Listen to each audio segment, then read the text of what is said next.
alguna vez se han preguntado qué es la reproducción y por qué es tan importante en los seres vivos?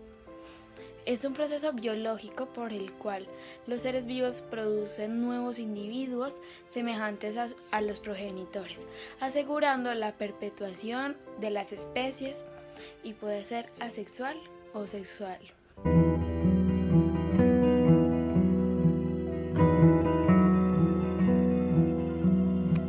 Bueno, uno de los tipos de reproducción es la asexual, que es la unión de material femenino y masculino que da lugar a un nuevo ser.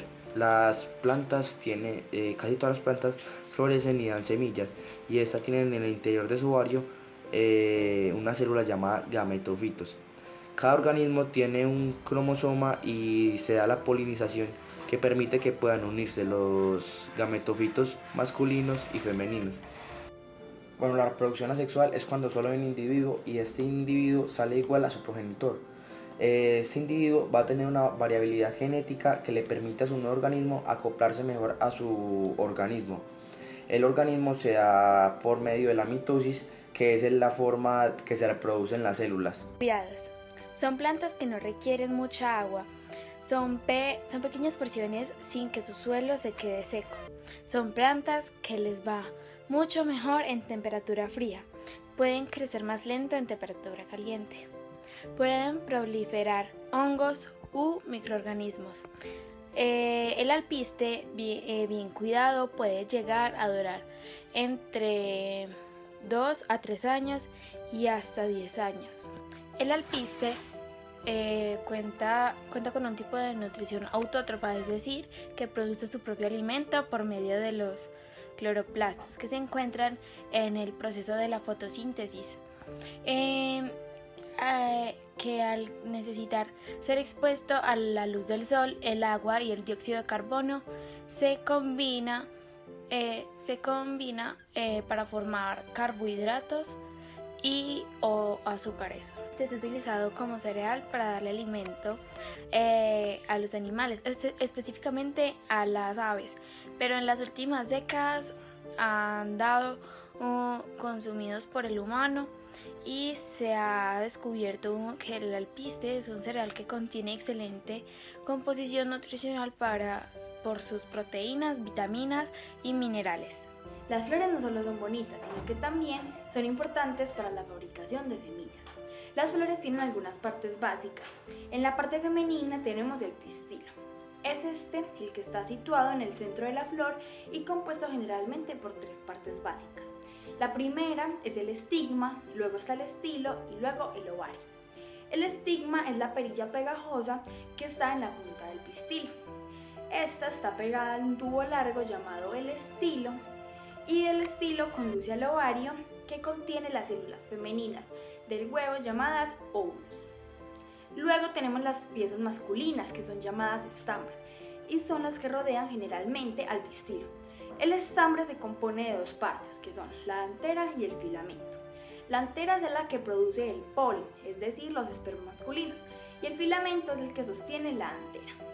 Además, recordemos que el proceso de la polinización se puede dar por animales o por el viento. Durante el proceso de la fertilización o la polinización es donde el polen llega al estigma. Un tubo crece abajo del estilo y entra al ovario.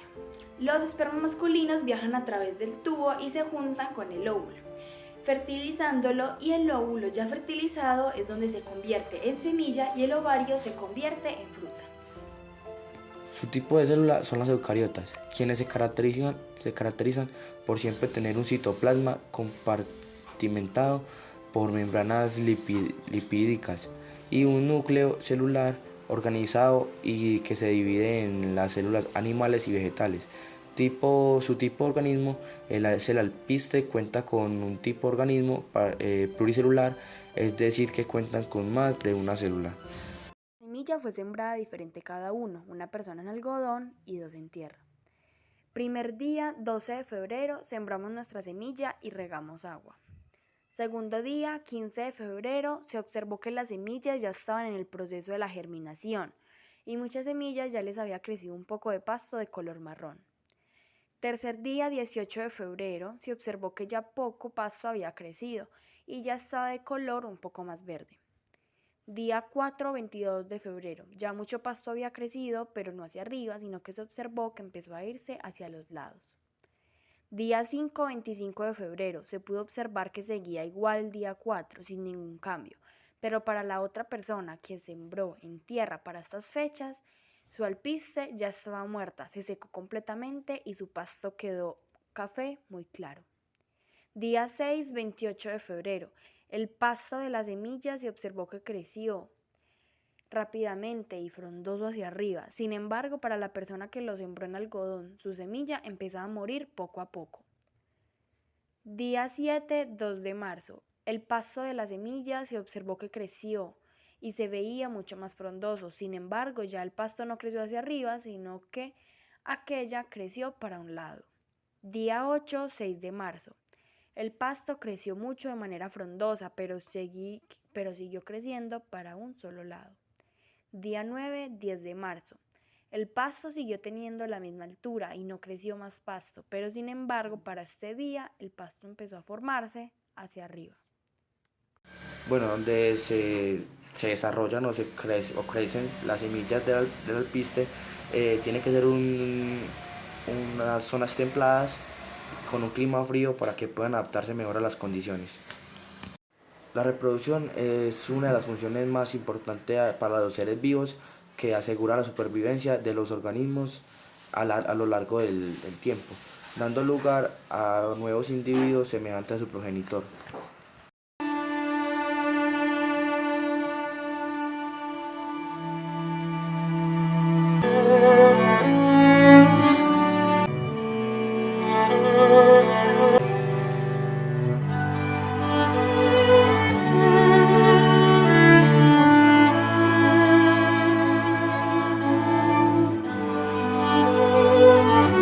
Cuando hablamos de la fragmentación, hablamos que es un tipo de reproducción asexual. ¿Por qué? Porque la reproducción asexual solo requiere de un solo organismo. Por ejemplo, algunos ejemplos de la fragmentación pueden ser la estrella de mar, las esponjas, corales y así. Bueno, les voy a explicar un ejemplo de la fragmentación, que es la estrella de mar. Sabemos que tiene una reproducción asexual porque esta cuenta nada más con una sola célula, que es la que la hace reproducirse. En este caso, la reproducción en la estrella de mar, cuando la estrella de mar se le cae alguno de sus brazos, a este le salen otros dos más, y a esos que se le cayeron le salen las otras partes, y así se van reproduciendo. Su nombre científico es asteroida y son organismos pluricelulares y eucariontes, es decir, que su célula tiene núcleo. Luego son invertebrados y su tipo de célula es la epidermis externa, que por debajo de esta se encuentra la dermis. En esta primera célula existen varios tipos, en los que podemos destacar las células glandulares, mucosas, sensoriales, epiteliales y ciliadas. Son animales marinos que solo habitan en aguas saladas y pueden ser encontradas en todos los océanos del mundo, tanto en ambientes tróficos como en ambientes fríos. Su importancia en el ecosistema es que juegan un papel muy importante ecológico, de gran importancia, ya que aparecen en franjas latitudinales porque ocupan diversas cadenas tróficas y se alimentan de forma oportunista, depredando sobre todo a animales invertebrados bentónicos. Además, actúan como depredadores tope en arrecifes coralinos y rocosos.